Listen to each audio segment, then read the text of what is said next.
घोषणा केली होती की ओबीसी करता आतापर्यंत 28 GR निघाले.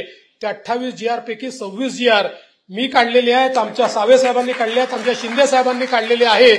त्यामुळे सातत्याने 48 निघाले. हो, आता ते वाढले. ते तेव्हा 28 होते, आता वाढवले ते आपण. आता बबनरावजींनी अजून 2 काढले म्हणून सांगितलं. बघा, मला तर हिशोबही नाही माहिती. पण मला एवढंच सांगायचं आहे की हा जो बहुसंख्य आमचा समाज आहे, या समाजाच्या पाठीशी सातत्याने आपण उभं राहिलो. आपल्याला कल्पना आहे की ओबीसी समाजाचं स्थानिक स्वराज्य संस्थेतलं आरक्षण गेलं होतं. आपण सुप्रीम कोर्टापर्यंत लढलो आणि त्या ठिकाणी ते आरक्षण देखील परत आणण्याचं काम हे आपल्या सरकारच्या माध्यमातून केलं. अजूनही आपल्याला त्याच्यामध्ये काही गोष्टी करायच्या आहेत. काही ठिकाणी आजही अन्याय होतोय, पण तो अन्याय देखील आपल्याला त्या ठिकाणी कायदेशीर मार्ग काढून कसा दूर करता येईल हा आपला प्रयत्न आहे.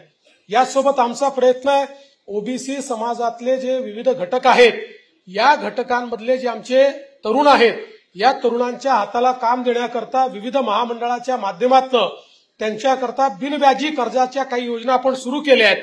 आता त्या योजना अजून स्ट्रेंथन करून 15 लाखापर्यंतचं बिनव्याजी कर्ज हे आमच्या ओबीसी तरुणाला मिळालं पाहिजे आणि त्याला त्याचा स्वतःचा व्यवसाय सुरू करता आला पाहिजे. या संदर्भातली सगळी व्यवस्था आपण काही प्रमाणात केली आणि आता पुढे देखील करतो आहोत. कारण आपली तरुणाई ही आपल्या पायावर उभी राहिली पाहिजे, अशा प्रकारचा आपला प्रयत्न आहे. मला हे देखील या निमित्ताने सांगितलं पाहिजे की देशाचे पंतप्रधान माननीय नरेंद्र मोदीजींनी एक अत्यंत महत्वाचा निर्णय घेतला.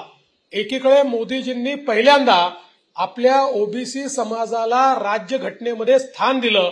ओबीसीचं आरक्षण तर होतं, पण त्या ठिकाणी आपल्याला हिणवलं जायचं की राज्यघटनेत तर याला स्थानच नाहीये, हे तर केवळ नोटिफिकेशननी मिळालेलं अशा प्रकारचं आरक्षण आहे.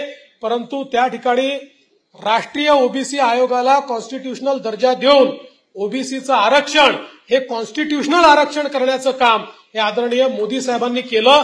आणि त्याचसोबत सगळ्यात मोठा ऐतिहासिक अन्याय आमच्यावर होत होता की ओबीसी आरक्षण तर लागू झालं 80-82 साली, पण मेडिकल एज्युकेशनमध्ये मात्र ओबीसी आरक्षण नव्हतं.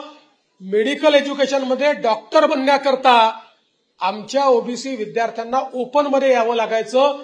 हे काय कारण होतं मला याची कल्पना नाही, पण ओबीसींना मात्र मेडिकल एज्युकेशनमध्ये ऑल इंडिया कोट्यामध्ये कुठलंही आरक्षण नव्हतं. माननीय मोदीजींनी हे लक्षात घेतलं आणि मोदीजींनी निर्णय केला हे चालणार नाही आणि मोदीजींनी आपल्या ओबीसी समाजाला 30% आरक्षण हे मेडिकल एज्युकेशनमध्ये देखील त्या ठिकाणी दिलं. त्यामुळे आता ऑल इंडिया कोट्यामध्ये आपली मुलं त्या ठिकाणी डॉक्टर बनतायत आणि निश्चितपणे एक मोठा फायदा आपल्याला झालेला आहे.